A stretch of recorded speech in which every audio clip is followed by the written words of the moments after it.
Hello, everyone. I think we're going now. We are so excited to have you all here today. This is Navigating the Social Media Shift in 2023. We have a really great panel of experts who you guys will meet pretty shortly here. We have a lot of great content ready to go. So we will go ahead while people are kind of still joining, and we will just do some housekeeping. So my name is Bailey. I am on the marketing team here at Slate, based out of Nashville as of very recent, and have been on the team for a little over 3 years. Jazz? I am Jazz. I am social and content manager here at Slate. As you can tell from my accent, I am based in the UK, in a city called Birmingham, which is about 90 minutes north of London. And if everyone who is here, if you could all intro yourself, use the chat function. Where are you joining us from? What brand do you work with? And feel free. Previously, people have dropped in their LinkedIn profiles, and we've connected people, so feel free to drop those in the chat too. Cool. Awesome. So I know we have quite a few Slate customers on here, which is super exciting to see. Hello to all of you. Thanks for joining. But for anyone who is new to Slate, don't know who we are the all-in-one content creation hub that is built for brands. So Slate is a platform where brands go to upload all of their brand assets. These are all approved by your team from your brand guidelines. And then once it's in that brand portal, it gives your team the freedom to create what they want with all of those assets, use it digitally across social, ads, things like that. But Slate always makes sure that your team and your content stays on brand and you're telling your brand story to the best of your ability. Amazing. So before we jump into the agenda, just some housekeeping. So you should see on your window that there is a chat icon. Please use the chat. We encourage you guys to interact with us, and we do have some of the Slate team that will be in the chat moderating it. There is a reactions feature as well, so if you feel a certain type of way towards anything that we're saying on the webinar, feel free to use the reaction button. There is a questions tab, so if you have any questions, I would really encourage you to stick to the questions tab to enter these. Because of the way the webinar is set, we have polls going on during the webinar, and we don't want you to ask a question in the chat and it get lost within all the other interactions. So please use the questions tab, and we do have a Q&A session that will be at the end of the webinar. And replays. If you have signed up or haven't managed to join us, or you have joined and you have to drop out early, don't worry. As soon as the webinar finishes, you will all get sent a replay. And there is a lot of information during this webinar. So post-webinar, we will be creating a bunch of resources and sharing them with you all. So the agenda. Right, first things first, we're going to be jumping into Instagram threads, the rise and potential fall. Twitter or X. Has Twitter really changed, or is it just a cosmetic? TikTok's evolution, a mobile dopamine machine, and Google's potential biggest competitor.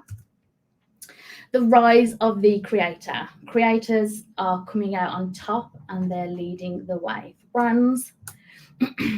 Legal restrictions on social, the legal pitfalls that social teams faced whilst always striving to stay relevant, and AI's impact on social. So we've got some nice topics to talk through and some expert panelists, which we will be bringing to the stage now.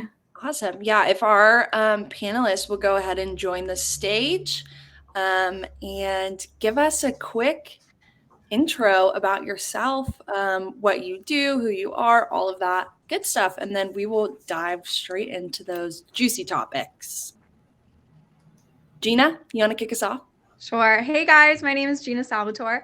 I am one of the senior social media coordinators here with the Tampa Bay Lightning. So my job here, I help curate content as well as push out content on all of our social channels, including Twitter, Facebook, Instagram, Threads, TikTok, and LinkedIn.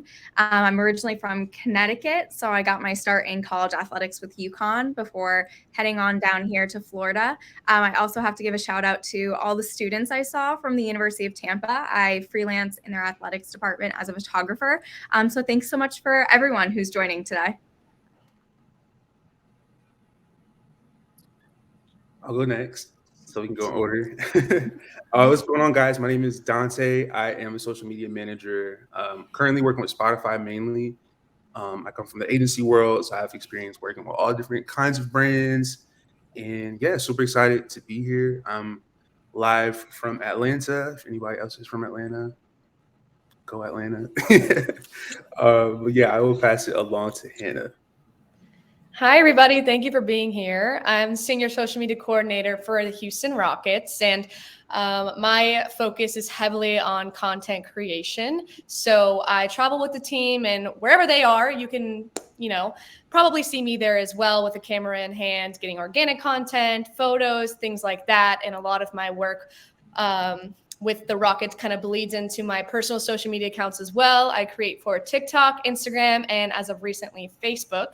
And before my time with the Rockets, I was with ESPN for just under a year as a social media intern. And then before that, I was studying at the University of Florida, graduated in 2021. And I'm so happy to be here with all these incredible social media professionals. And thanks to Slate for having me.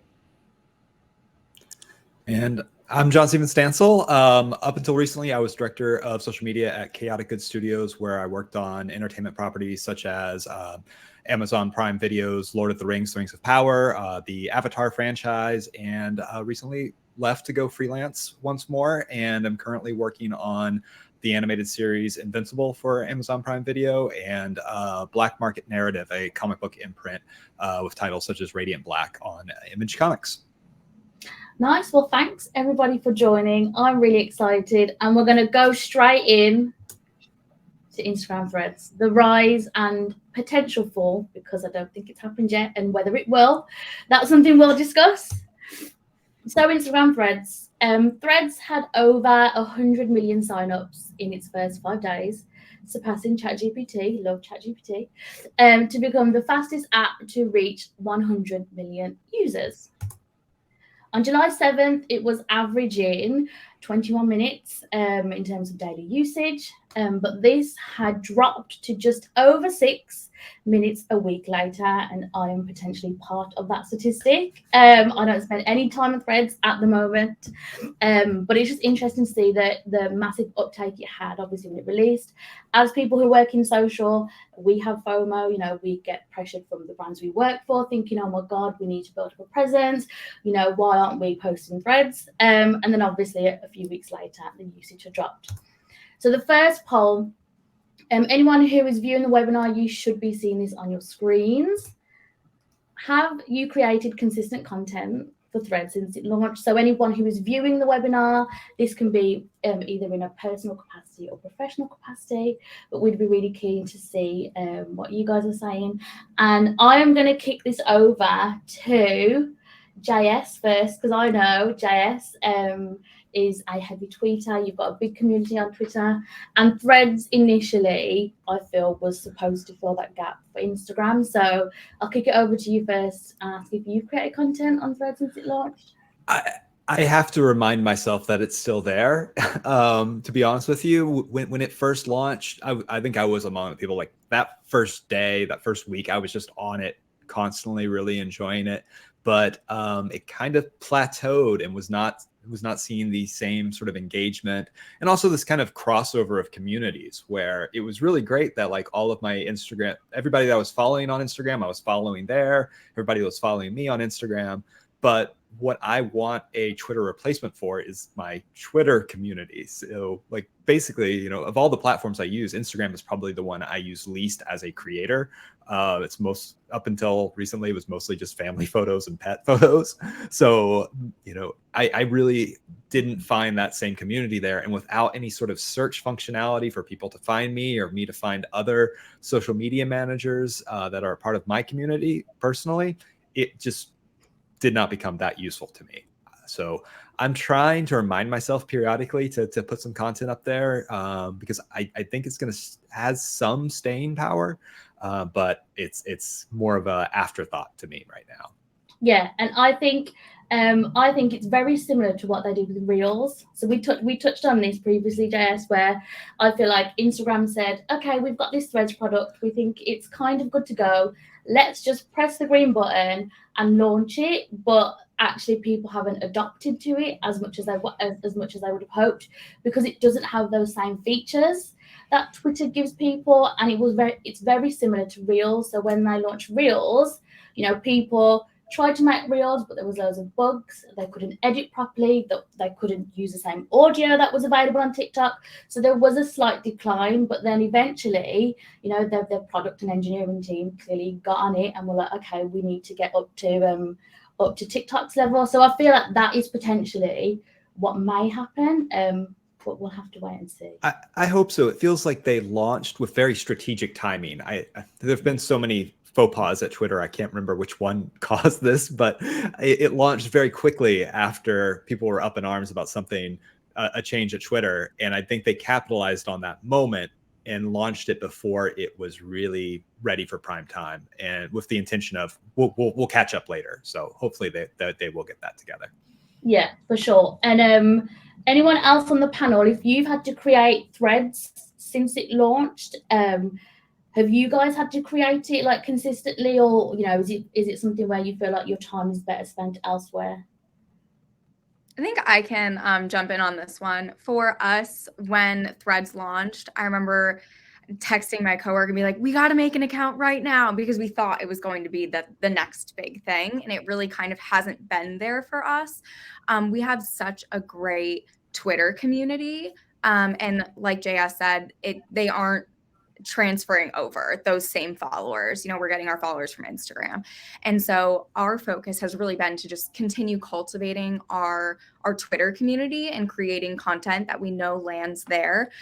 We kind of tabled utilizing Threads for most of our off season, but have recently, I think about last week, started trying to create a consistent cadence to see if we can take off on this platform.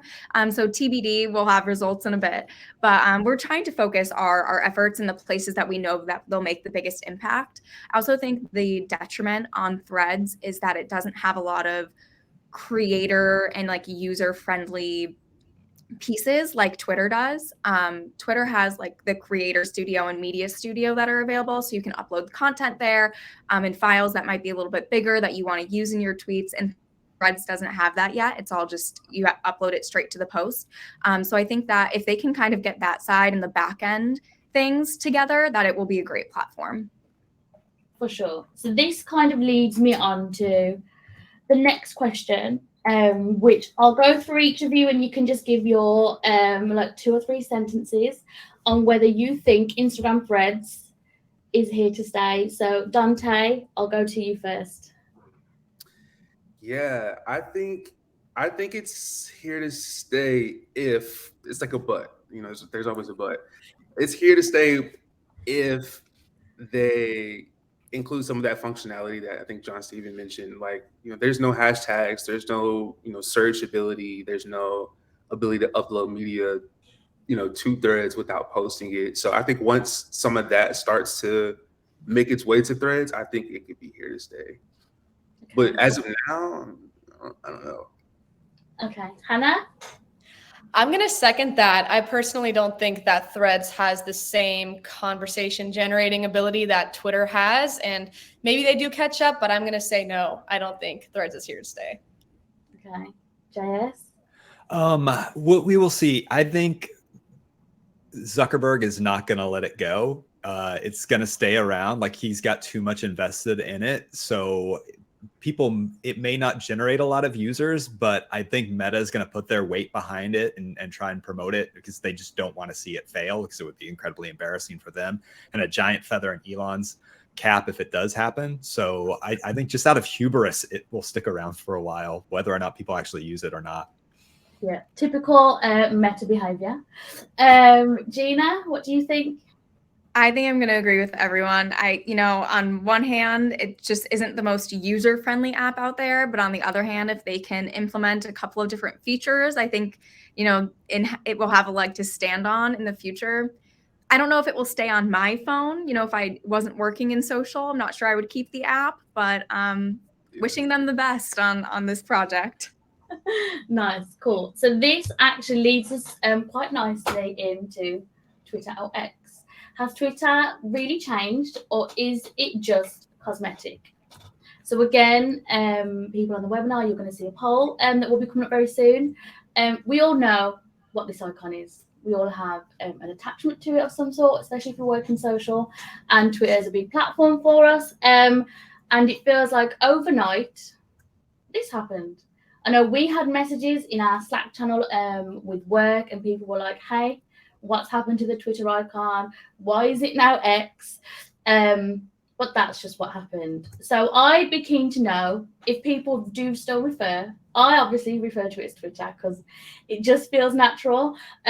Or do you refer to it as X? So people who are viewing, answer on the poll. Panelists, I'll quickly go over to you. Gina, what do you still refer to it as?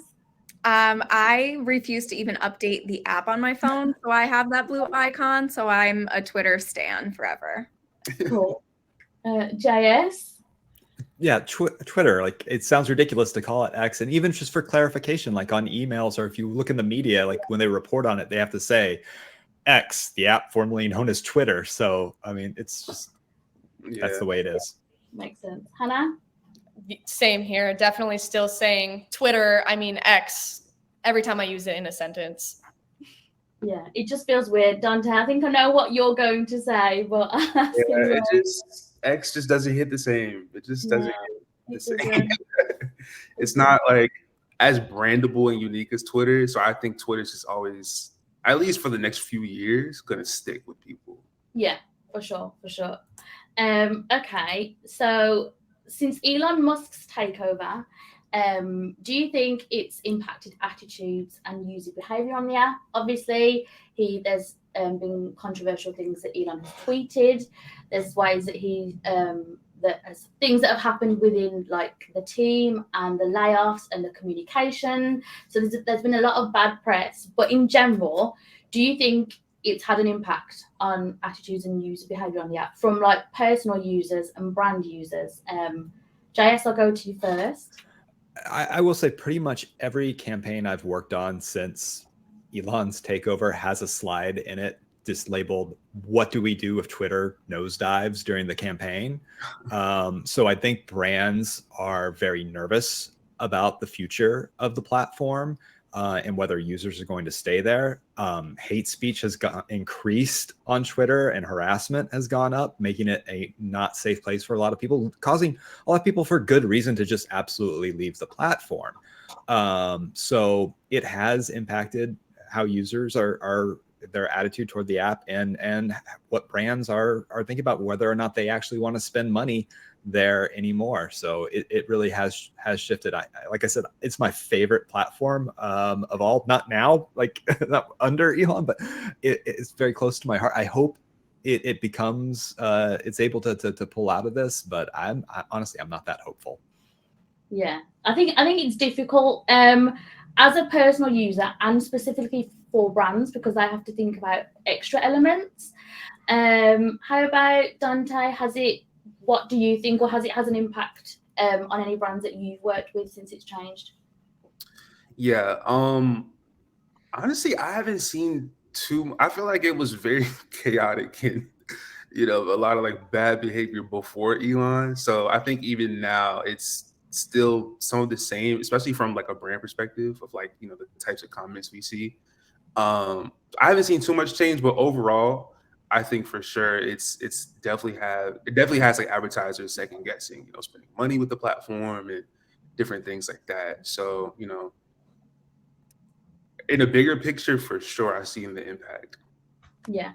Okay, cool. Hannah, did you have anything to add on this? Well, yeah, I can second that. We've experienced a little bit of hesitant from some partners as far as like sponsorships go on Twitter, but from our side of things, the biggest change that we've experienced has been in terms of monetization. So we were in a amplification program with Twitter before, where we were making a significant amount of revenue from ads being run on our videos, and so that program was taken away as the platform was transferred over to X. So that's a number that we don't see anymore. So that's been a big change for us as far as strategy goes and budgeting goes. But we've seen our community, as Gina was saying, we have a really large and engaged fan base, and so does, you know, majority of the NBA. That's where NBA fans are, and that's where they're joining in on conversation. And so that's really, Twitter is really our Twitter, or X, it's really our bread and butter. So we've seen them engage more than ever, honestly. And some of them are talking about how they're able to monetize as creators on Twitter or X. And so we're really happy for them in that aspect. And I think that they've added a lot of features that have been well overdue, that I think a lot of people were asking for a long time. So for us, there's been upsides and downsides for sure. Yeah. Gina, has it been similar? Has it been a similar case with you, considering you're also in sports? Yes, I mean, like I said, you know, we have such a great contingency of fans on Twitter, and that really hasn't changed all that much. The only time that we felt a little bit of like hesitancy on the app was through like the wild west of the verification process. We did have a little bit of time where our team account wasn't verified, and, you know, a couple of our reporters weren't verified, and et cetera. You know, how do you know that the information is still real? And then, you know, you see accounts that can claim the same name and can buy a verification and can tweet, you know, different type of quote unquote news. And it's like, who are you believing? Who are you not believing? What accounts are legitimate? So we went through a little bit of that. Thankfully, not a lot, not like a PR crisis or anything. But we want our fans to be able to rely on our account. And so I think with all of the changes, it leaves our fans with a little bit of uncertainty, but they have still remained engaged with all of our content. So that has been really nice through this kind of chaos of the app. Yeah. So to close this Twitter or X discussion, I'm just going to say Twitter. I'm saying it, and I'm doing this at the same time. To close that, there was a tweet from Twitter's MD back in July, and this is what Linda said. She said, X is the future state of unlimited interactivity, centered in audio, video, messaging, payments, banking, creating a global marketplace for ideas, goods, services, and opportunities. Powered by AI, X will connect us all in ways we're just beginning to imagine. It feels like the start of this dystopian movie. That tweet does, in terms of what we anticipate, what will Twitter X be. But I think as people who work in social, it's just something we're going to have to wait, see, ride it out, change strategies, adapt as we do every day. Jumping into the next topic, which is partially one of my favorite, TikTok's evolution, a mobile dopamine machine and Google's biggest competitor. So TikTok has recently in articles been referred to as a mobile dopamine machine. These are just some videos that typically come up on my For You page. But when you go on TikTok, there's obviously a reason why people spend so much time on there. It's because you're constantly trying to chase the mini dopamine hit that you get when you see a piece of content that you didn't expect to see, but it makes you laugh, you learn something, you feel like you can relate to it, you feel like you want to share it with someone, and that's referred to as a dopamine machine. On average, people spend 95 minutes per day on the app. They open it 8 times per day. For everyone here, it's probably twice that, just because of the nature of what we do. And 74% of Gen Z use TikTok over Google for search. So a question, and this is quite a loose and open question. is how is TikTok changing the rules of social media marketing? And I'm going to go over to Hannah with this first, because I came across Hannah she came up on my FYP from her personal account. And then I was like, I shared your videos, Hannah, with Slate, and I said, hey, is this Hannah? I'm sure she works for the Houston Rockets. They're a customer. And they were like, yes, they are a customer. So I'm going to go over to you, Hannah, because I know that you've obviously now made content as a creator, but I feel like the content you've been able to make on the Houston Rockets TikTok account, you wouldn't have been able to make that prior to TikTok existing, because you feature in quite a lot of their TikToks, which is a big thing for them as a brand. So I'd kick this over to you first. Sure. That's great that you were able to share my videos. I love that. I think that TikTok has really shaped social media and how people consume it in general over the past few years. I mean, it's pretty obvious how Instagram adapted to it with Reels and Facebook with Reels, and then YouTube Shorts really taking off. So people are obviously consuming in a TikTok style fashion. And I'm a victim to the algorithm of TikTok. I spend a lot more time on there than I would like to.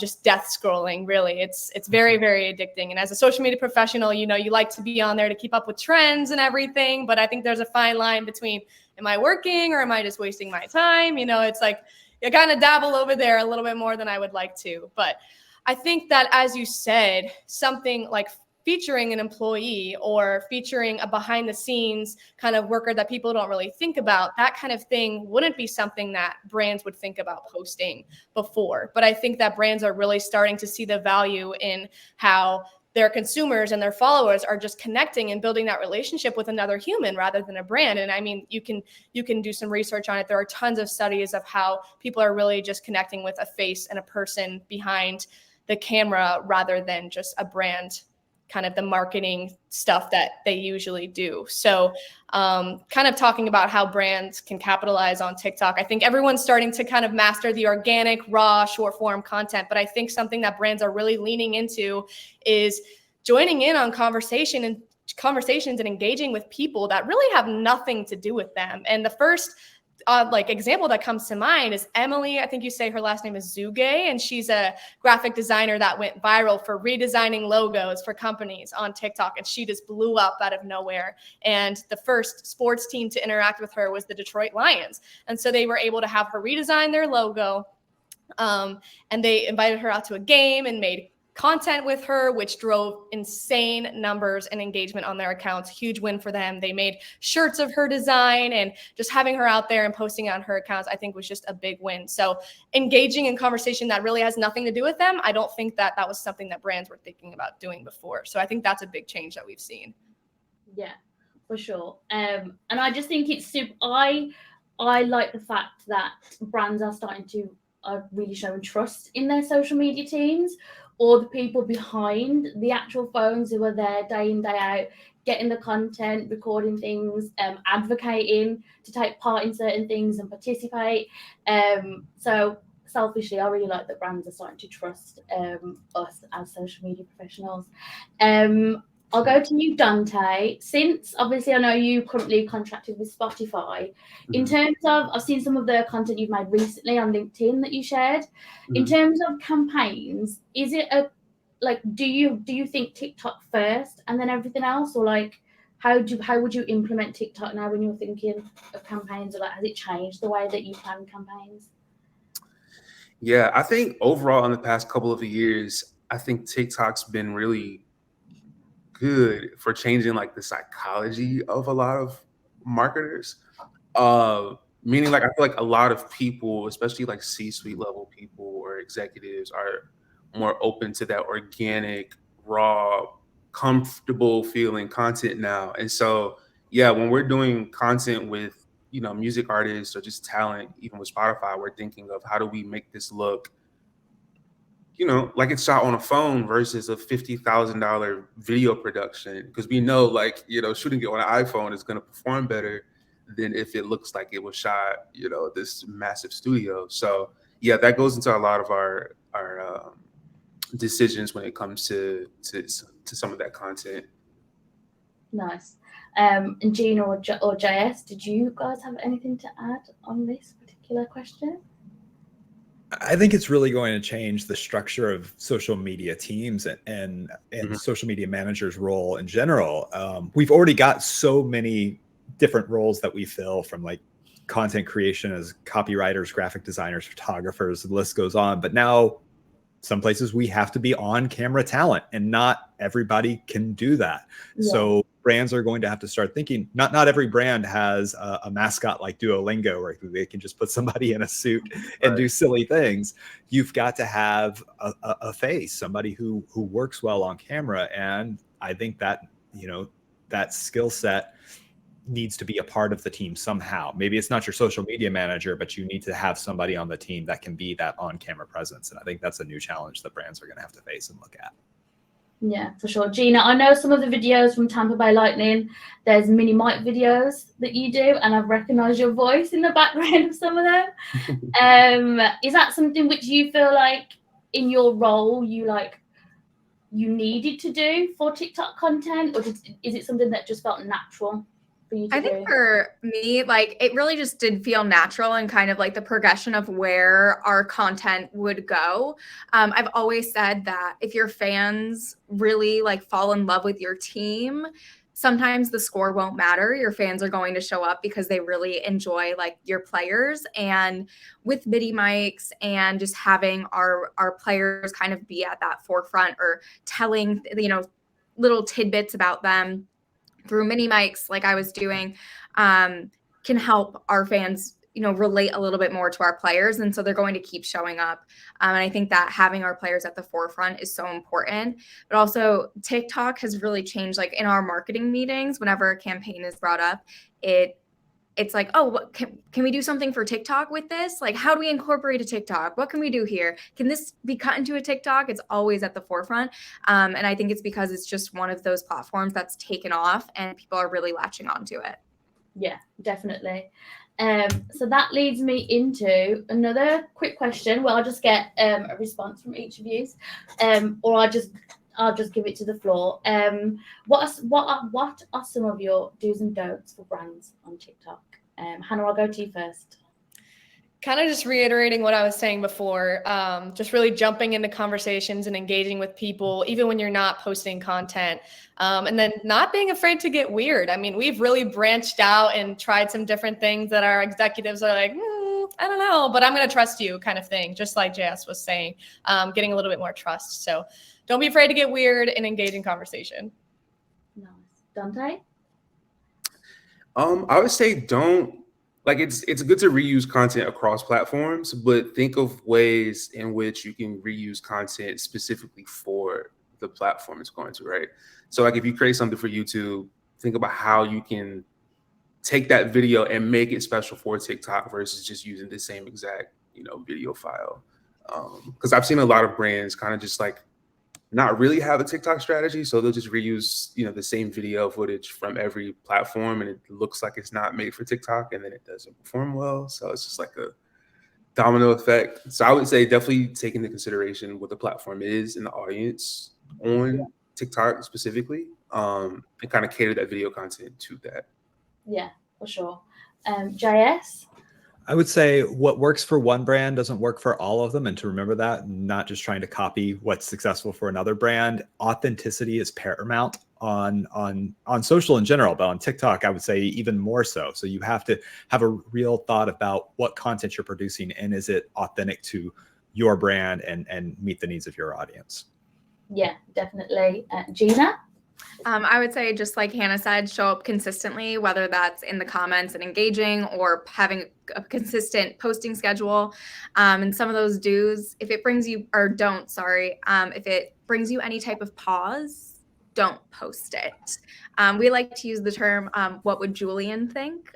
Julian is our GM. And we always think, oh, would he like this? Would it make him pause? If so, we'll take a back seat on this one. Yeah, I like that. I think that's something a lot of social teams potentially do. And there might be some people that say, hey, we'll post now and we'll ask for forgiveness later. I think your way of thinking is potentially makes more sense. Okay, cool. Now, another side to TikTok is the search element. So this was a recent stat. So 74% of Gen Z internet users use TikTok as a search platform, with many preferring its short form video format over traditional search engines like Google. So here is a small video of me searching for something. I am going to Mauritius in December, and the first thing I did was go to TikTok and look for Mauritius content, Mauritius things to do, Mauritius restaurants to eat at, Mauritius beaches, and that is just the way that my behaviour has changed. I'm more of a visual person. I like to see what the environment is potentially going to be like. I like to have like live footage, and then what I've done is I've created a collection and I've saved certain videos in that collection so I can now go to it. So I think that's one of the reasons why search has increased so much. We have got another poll coming up that I will give over to the panelists too. So what is your go-to channel for search? And I know that there's a lot of caveats with this question, and it's like, if I'm going to search for this, I'll go to Google, but I'll go to Dante first. And just ask you, what is your go-to channel at the moment? Yeah, it's crazy. If you would have asked me this maybe a year ago, I would tell you Google for sure, or even YouTube. But I find myself now going to TikTok a lot to research like products and places specifically. Like if I'm gonna buy like a new face wash, I want to go see like what someone's saying on TikTok, or like I just bought Athletic Greens for the first time. And so I was just like scrolling through every Athletic Greens video on TikTok for like 3 hours last week. So yeah, I think TikTok's kind of becoming my go-to, which is crazy to say, but yeah. Cool. Hannah? I completely agree. I mean, same as him, if you would ask me a year ago, I would definitely say Google, not so much as YouTube, but I think that TikTok has changed my brain chemistry just as much as it's changed everybody else's, for products, for outfit inspiration, for hairstyle inspiration, things like that. And even places like you were saying, whenever I travel somewhere, it's just really great to see reviews, like Dante was saying, from real people. And people don't just say what you want to hear. There's a lot of really honest things on there too. So I would say TikTok is really my go-to right now. Cool. JS? I'm probably the one outcast here that's still on Google, but and I don't know if that's because I am an elder millennial and stuck in my ways, or I am so easily distracted that if I do try to search something on TikTok, I will end up somewhere else and completely forget what I went to TikTok for. So yeah. I do tend to stick to Google. Okay. Gina? It's so interesting because I use Google a lot, like for, we're all on WebMD because we're Googling our symptoms. But I actually use Pinterest a lot to search for things.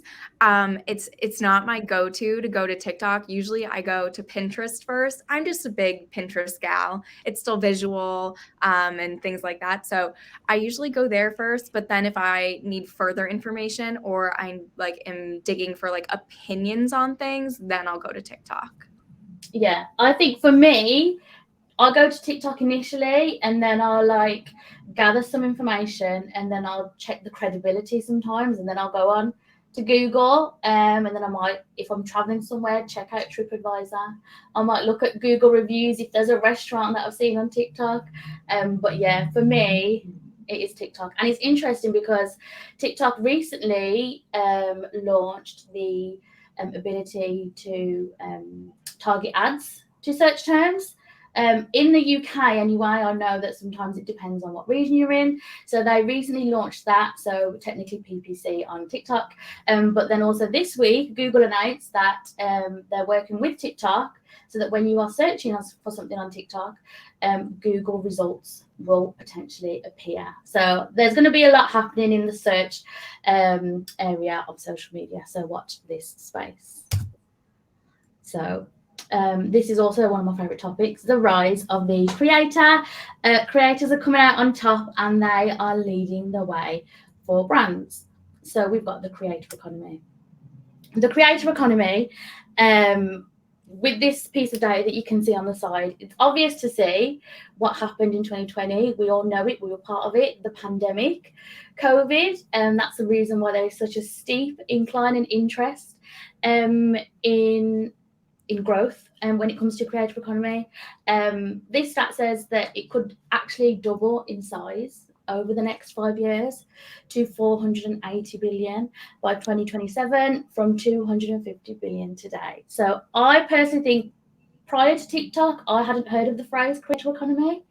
I don't know whether TikTok, because they use the word creator and term creator in all of their product when they're talking about the people that create a lot of content on their app, I feel like TikTok created essentially the term the creator economy.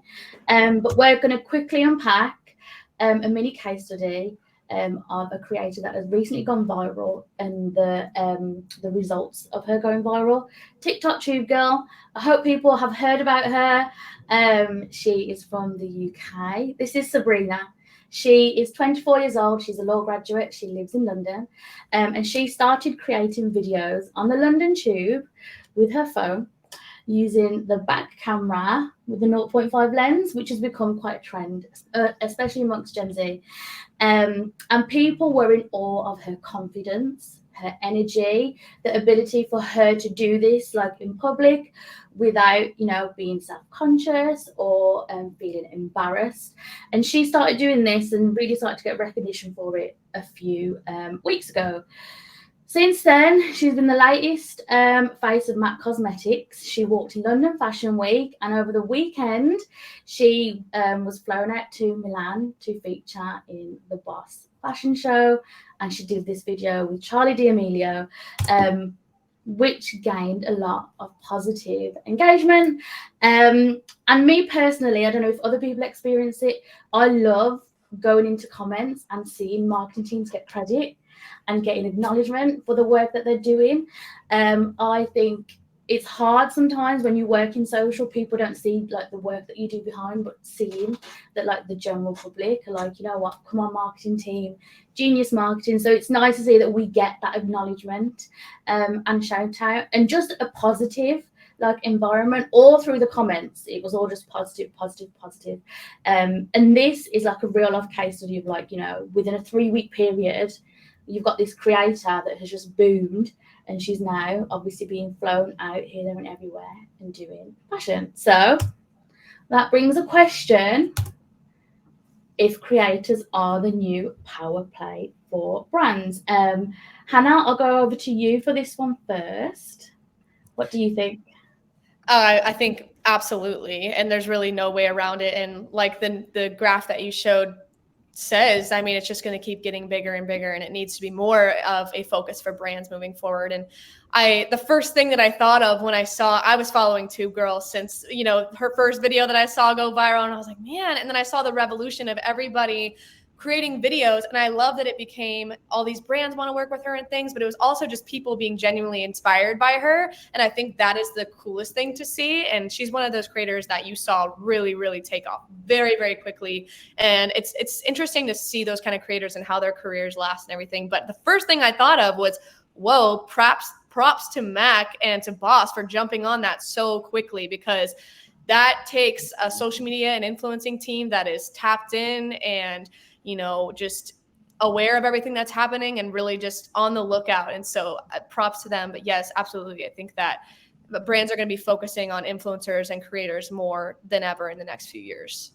Yeah, definitely. For me, I think the turnaround time, like the conversations and that process that the teams behind the scenes have had to go through, and we know sometimes there's restrictions to get approvals and to get buy-in from senior members of the team. So that was really, really impressive to see. I'm keen to hear, Dante, your view on it. Obviously, I know we're working for Spotify and you've worked with other brands before. Is working with creators something that is a conversation a lot of the time? Has it happened with any of the brands that you've worked with? Yeah, for sure. I think even like within the past month, we've started to really work with creators for Spotify, specifically for like the brand that I run, like the sub brand of Spotify that I run, basically. You know, with Spotify, there's a lot that we can't do on social because music is such like a touchy thing. And I think we're going to talk about that in a minute, with just like legal use, right? So I've always just been like, okay, well, how can we get some like music creators or music influencers to kind of tap in on these pages to talk about music since we can't post the music itself? So we've started to launch a couple campaigns even more recently that are performing pretty well. So yeah, I think for sure from, you know, the music world to entertainment to sports to, I know we have a lot of like education people in the chat. I think creators definitely are like the power play. Yeah, for sure. And that leads me on to my next question, which is, what are your experiences from both a brand perspective and a creator perspective in terms of like influencer or creator marketing? I'm going to go to JS for this one to start with, because I know that you recently did a campaign with HubSpot. Hootsuite. Hootsuite. Yes. Hootsuite. So you would have done that like as a creator, and that is technically a B2B marketing influence creator campaign. So how did you find that? They approached me, and part of it, you know, if you follow me on social, one thing I feel strongly about is sharing your work and what you do and talking about your being a good professional citizen of your professional community. And yeah, they reached out to me about it. It was the first time I had done any sort of creator or influencer work, and but it was really interesting being on the other side of the table, where I've been in those sort of influencer negotiations and like, okay, we want you to do X, Y, and Z. Here's your checklist of things that we want to do. I felt I did a little bit better than some of the influencers I've worked with, because I do know like, okay, I need to hit all those check marks. Be sure to get that hashtag right, and all of those things. Send my link after I post it, that you want to be responsible for. But I would encourage, if there's any way for other social media managers to sit on the opposite end of that. I think it's very helpful in understanding like what goes through the minds of those creators and what they want to do. It was a very educational experience for me, I would say. Yeah, for sure. I during lockdown, I created content on TikTok about working in social media marketing. I was freelancing, and that is when I started to get like briefs in from businesses to create content. And I was looking at some of their briefs or some of the things they were asking me, and I was like, because I work in social, I'm looking at this from like a different perspective. So I think it's really interesting to be on the other side of it. Hannah, I know you, obviously you create the content for the Houston TikTok, but your own personal TikTok, you've really grown a presence on that, and it's brought in other opportunities. What are your experiences with that? Very similar. It's really interesting and kind of scary to be on the other end of things. I've learned a ton in the past few months as I've been able to grow and work with brands on collaborations. But I feel like the overlap between the two has been really valuable to me. And I'm really grateful that I've gone into being a creator with this experience in social media, because I think, you know, it is such a new thing, but it's really not. I mean, you see the Forbes top 30 creator list that was just released and how successful these people are getting.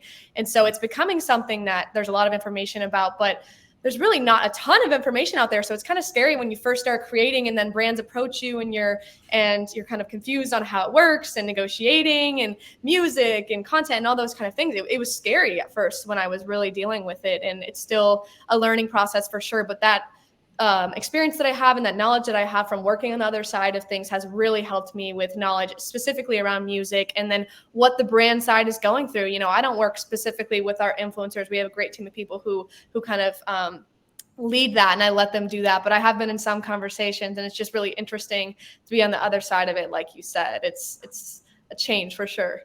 Yeah, and we are going to touch on it in the next topic, but in terms of the music, I had briefs in from brands, and they were like, oh, use whatever music you want, use trendy music, use this. And then I would have briefs in from other brands that were like, listen, you can only use commercial sounds or original sounds, especially if they were going to pull in the piece of content and use it in an ad. And then obviously as a creator, you're like, oh my God, am I doing what I should be doing? Should I not? But yeah, that brings us on to our next topic, which is legal restrictions on social media. The restrictive pitfalls that social teams face while striving to stay relevant. So you'll have a poll coming up, and that poll, it is anonymous if you want to answer it, but that poll is, have you used licensed music in content you've created on brand account? Now I'll throw this out to the panelists and ask them about their opinion or the experiences they've had, whether they've had guidance from people above them to say, hey, you can't do this, you can do this. I'll kick it over to Gina first. We have dealt with this a lot on TikTok. Originally, I think when we started the account in 2021, we had just entered our like second Stanley Cup era.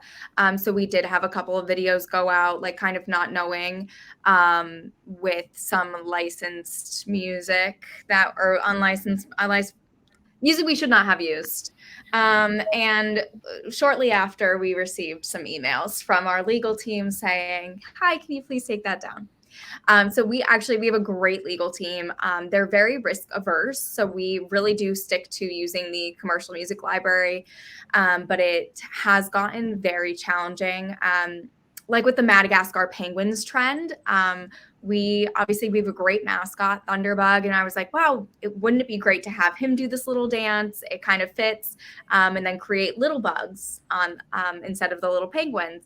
But then of course you can't use the sound that goes with the trend. So it's like, is it worth doing the trend? Do you find a different piece of music? How do you attack it from there?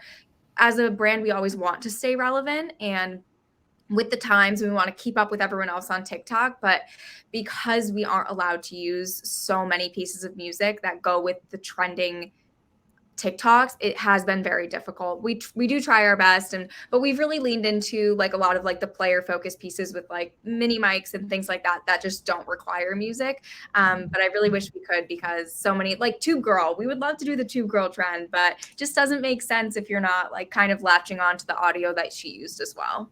Yeah, for sure. Hannah, I'll go over to you. I know that you don't use unlicensed music in the content because you actually have a process for music or a dedicated team or person. Do you want to just talk us through what it's like at the Houston Rockets?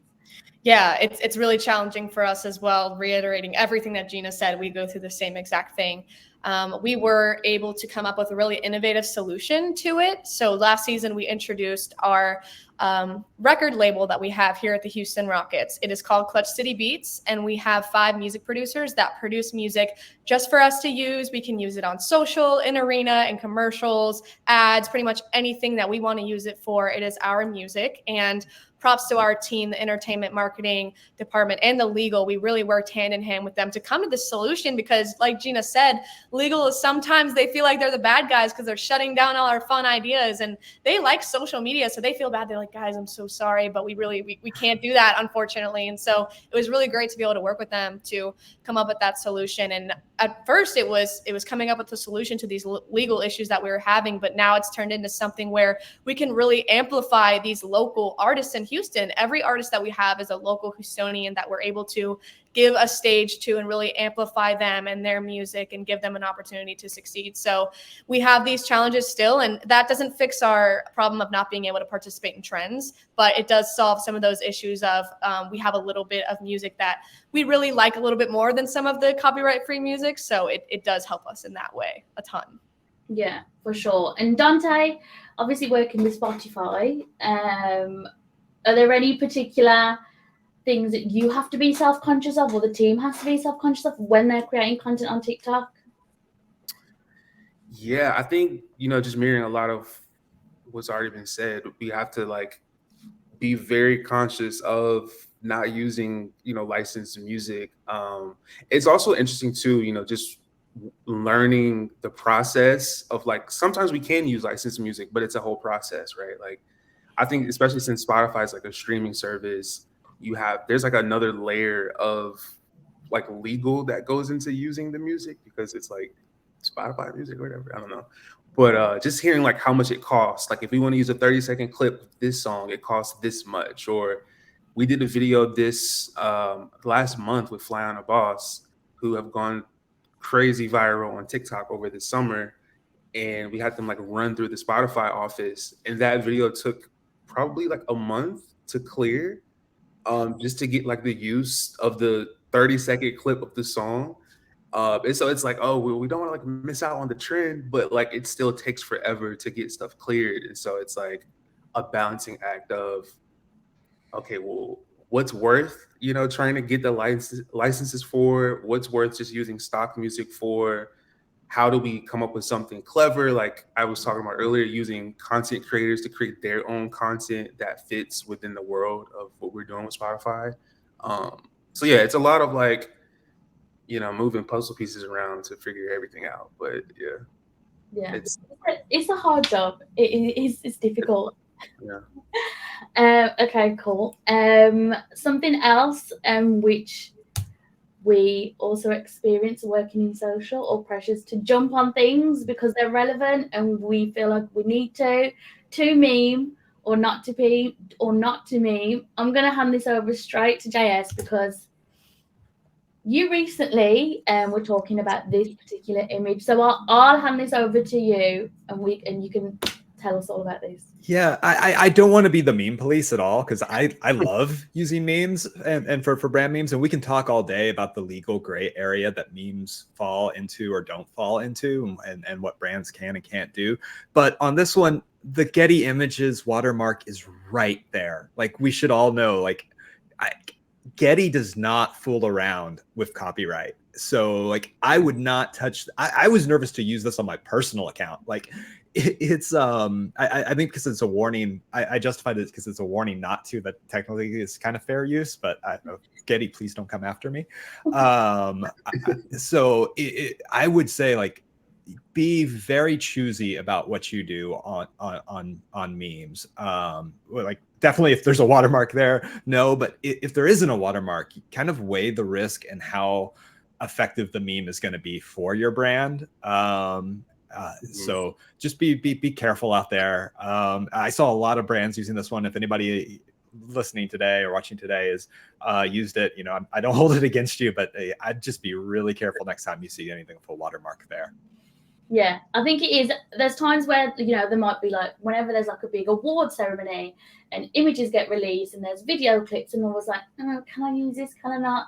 Everyone else seems to be using it. So if everyone else is doing it, I think I'm just going to do it, because if we all go down, we all go down together. So it is very much murky water. To close this section, I know we are coming up on the hour. We will go over slightly as we've got one more topic to go to, and then a Q&A session. But before we go on to the final topic, have you guys got any particular like go-to strategies for avoiding copyright issues? I know that you've explained some of the in-house strategies that you have, but is there anything else that you think you could share that people might find valuable? You'll hear. I would say reworking the meme in some sort of way. If you can use that meme format, but take whatever brand assets you have and kind of twist it and make your own version of the meme. And also that makes it a little bit more branded, a little more applicable to your brand. So actually you do get a better quality product there. That's one way I like to do it, is find an angle that we can do it without actually using the spirit of the meme without using the meme itself. Yeah, I'm actually going to second that. I worked for a team once that they did all of their own like win memes, and it was all straight, just either it was like based on an object rather than it being like a person or something super popular, or they would use images from that team as well. And I think it also made it so much more relatable for the fans, because they understood like where the meme was coming from and the people that were in it and things like that.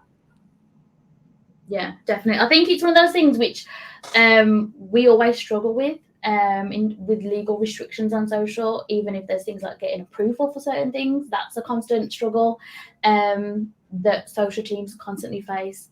But it feels like we're all in it together. It's not like there's one brand which is completely acing it. Cool. So our last topic, which is AI's impact on social. Is this what social teams have been needing all along?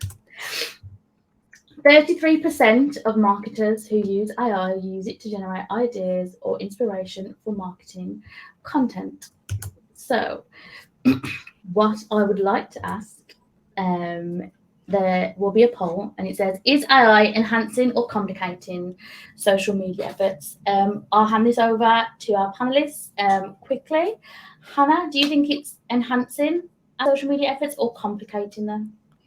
So personally, I haven't used AI a ton for work. I have used it for some personal things like birthday parties and things like that, creating themes and decorations and things like that. But some of our content creators have used it, whether it's sound editing. I think it has made their lives a little bit easier. But personally, I haven't used it a ton for social media yet. Nice. JS?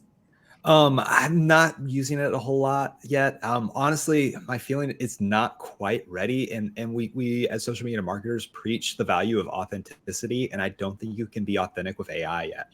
And I'm not sure you ever will be able to do that. So maybe I don't know, but as it stands, I would prefer to have, I feel like writing has a human fingerprint to it when it's written, and that brand voice.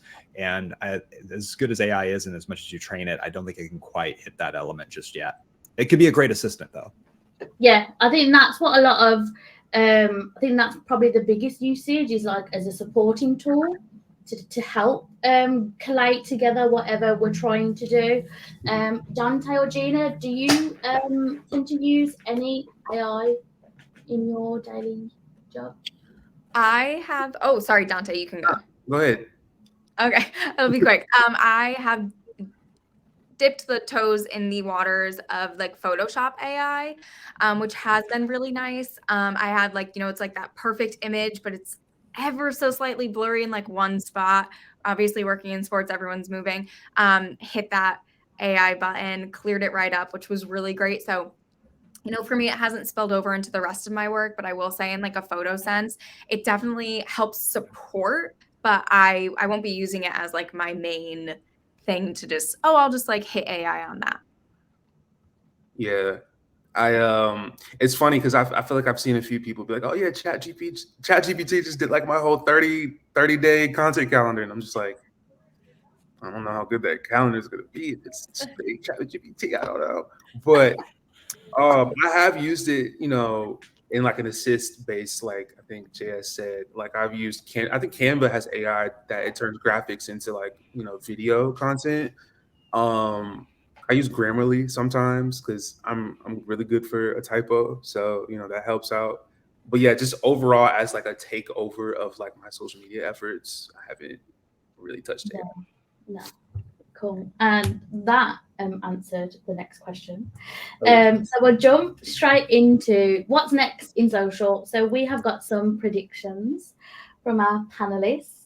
And Gina, you did touch on it just briefly. If you want to jump in with your prediction.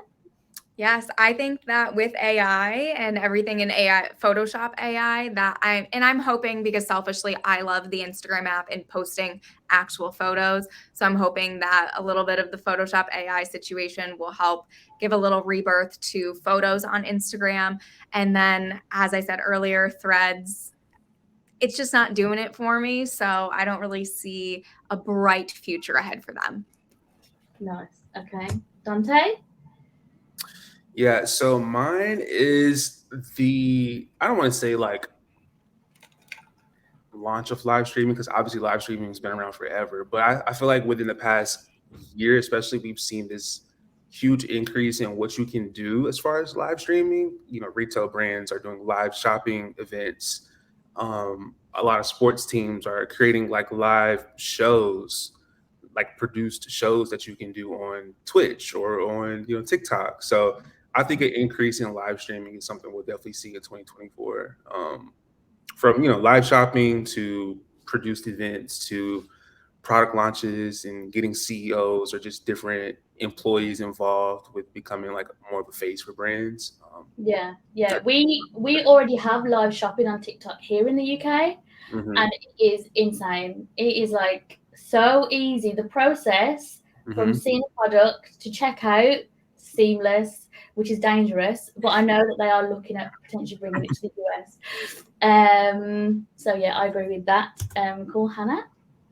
Yeah, we did touch on mine a little bit earlier, and Jay has made a great point about having a face in your social media team and someone that can show up as a human for the brand. I think that we are seeing more and more and more of it, specifically on TikTok. You see flight attendants, you see Google employees. I saw a come to work with me of a Target employee, and it had over 4 million views. And the top comment is something like, BRB, I'm going to apply to work at Target. And there is no amount of money in the world that can create an HR workplace environment type of video that Target can make that is going to have that same impact on their brand and their workplace that video did. So I really think that brands are starting to see the value in that of in-house influencers or like employee ambassadors. And I think that they're going to start really investing into it and buying into it more in the future.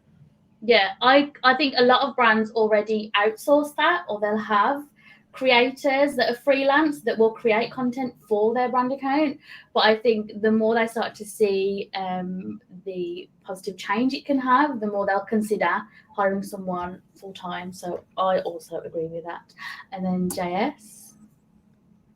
Yeah, I'm not sure how well Threads is going to do, but as I mentioned before, I think Meta is going to put its weight behind it. And similar to what they did with Reels, where for a little briefly, nobody really wanted to use Reels. And then if you wanted any reach on Instagram, Meta said, you better be using Reels. And I think they are going to push brands and creators to use Threads, either through an incentive of like massive reach there, or an incentive of, hey, if you don't have a presence on Threads, you're not going to get reach over on Instagram or on Facebook. That just feels like Meta's evil MO a little bit to me. Whether or not it will actually make Threads take off is still up in the air, but I think we'll see something like that come from Meta. Yeah, I agree. I think they're probably going to do what happened with Reels, is they just said, hey, let's do Reels, and then it didn't adopt as quickly as I wanted to, which is what is happening with Threads, but we will have to wait and see. I know we're over. Thank you for everyone who's still here. We will jump into a Q&A session that Bailey will host for us. Awesome. So yes, we are a few minutes over, so we're going to take some of the more popular questions and do those first. So be sure to upvote any questions that you really want to hear the answers to. Also, if you're attending and you have any topics that you think would be great for us to cover in a future webinar, feel free to drop that in the chat. It can be something that we talked about today in more detail or something completely different. Cool. So we are going to throw this up here and you each get 10 seconds. It's going to be rapid fire. How do you feel about unhinged marketing versus more planned and curated content? Dante, you're on the hot seat. All right, 10 seconds. I feel like there's a good balance of both is good. I think some brands can get away with unhinged marketing, some can't. So just being cognizant of like who your audience is, what industry you're in. But I'm a fan of like organic, less planned content. I don't know if that necessarily is unhinged, but that was way longer than 10 seconds for sure. You're good. Hannah? Agreed. I think it doesn't work for every brand, and I think you need to consider what platform and who you're talking to. Obviously, Gen Z is a lot more familiar and open to that unhinged content. I think there's definitely a time and place for both of them. So, Gina? I second that. Time and place, and depending on your brand. I think also, you shouldn't be afraid to push the envelope for your brand, but also keep in mind, like we do, what would Julian think, or what would legal think? So time and place for everything. Love it. JS? I agree. It does work for some brands, but not most of them. And I think unhinged doesn't equal authenticity. And I think a lot of brands use it as, frankly, a cheap mask to an imitation of authenticity, when really it's more of a how do you do fellow kids moment. Cool. Okay, next one. Did I spill the tea too hot? What? Did I spill the tea too hot? No, it was perfect temperature. The perfect- This is a question that I think we all probably are looking for the answer to, but I'm going to turn it over to you guys if you do have any tidbits, any pieces of advice on not getting burned out with online consumption. Does anyone have anything that they just off the bat works for them? I do. So I try to carve out at least an hour a day to move my body, minus, like, I have my phone with me for music purposes, but I try my very best not to scroll on social for that 1 hour. And then because I've fallen into the trap of researching how to fall asleep better. And obviously, the biggest tip is to not be on your phone. I try to, unless I'm working, give that like at least 45 minutes before I go to bed to try not to be on my phone constantly. And I also think that having a good book also very much helps. I started reading a lot this past year, and my screen usage has gone down because I always want to pick up my book and read. So that's another tip. Love that. We'll have to share book recommendations later. 1000%. Anybody else have anything that comes to top of mind, or are we all still trying to learn together? Yeah, I'm still trying to figure it out because I think it's like every Sunday I get my screen usage notification. I'm like, this is disgusting. Yeah. I hate this so much. Therapy. Get Yes. a good therapist. I think that is. I think that should. I think there's a niche market for therapists who specialize in social media managers, and if therapists start doing that, I would probably agree. Totally sign up. BetterHelp, you guys, if you're listening. Social media category, social SMMs. Yeah. I would say also like take your PTO, take your time off. When I was working like full time at an agency, I never took time off. And like in hindsight, I'm like, this is probably why I felt the way I felt a lot of times. So yeah, definitely take that time off because if you don't use it, you lose it. I think that's what they always say. Cool. Okay, we're gonna do this as the last one, and it is sports focused, but we can take it, Dante, you can take it towards entertainment. JS, you can take it however you want to take it. Do you think social media presence in X industry is growing creatively and opening the opportunity for social media managers and content creators to bend the norm, go outside of the box, be different than what we've seen in the past? I'm going to kick that over to Gina. Let's go with you first.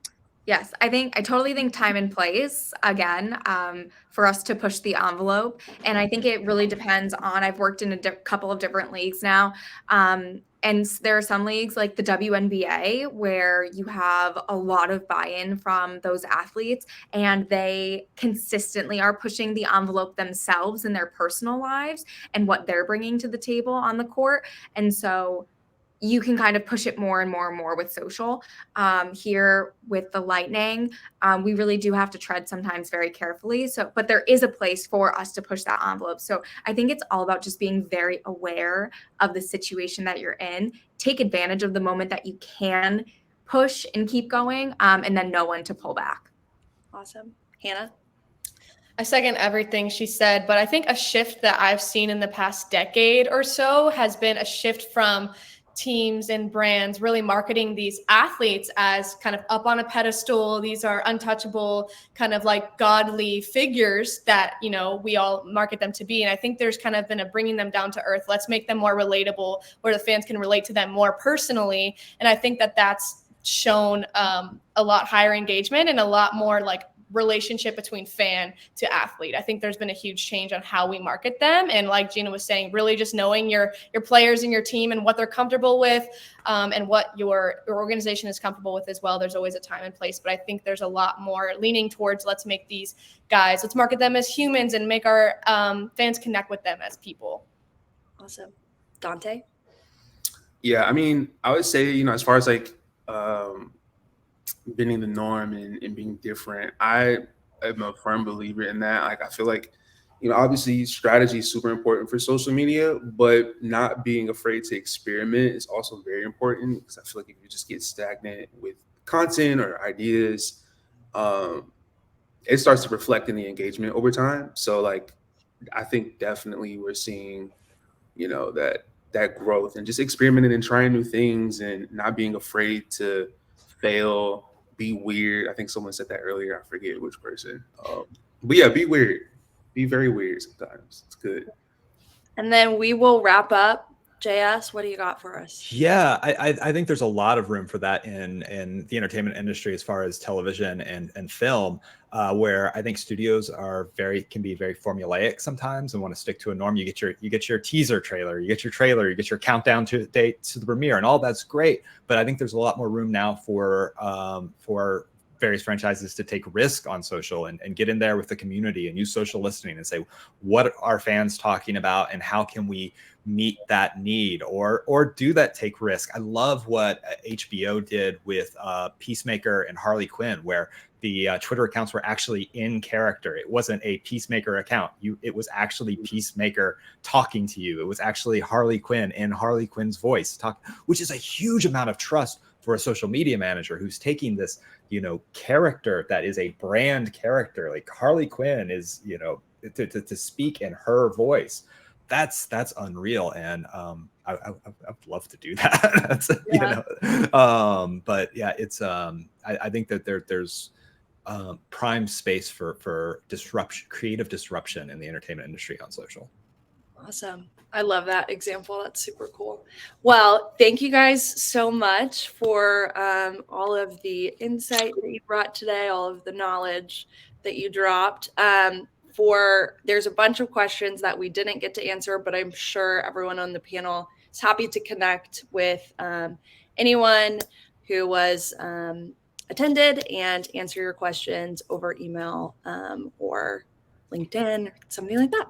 So again, thank you all so much for your time. Thank you to everybody who was able to stay. There will be a replay going out after this, and we will see you guys next time. Thank you. Bye, everybody.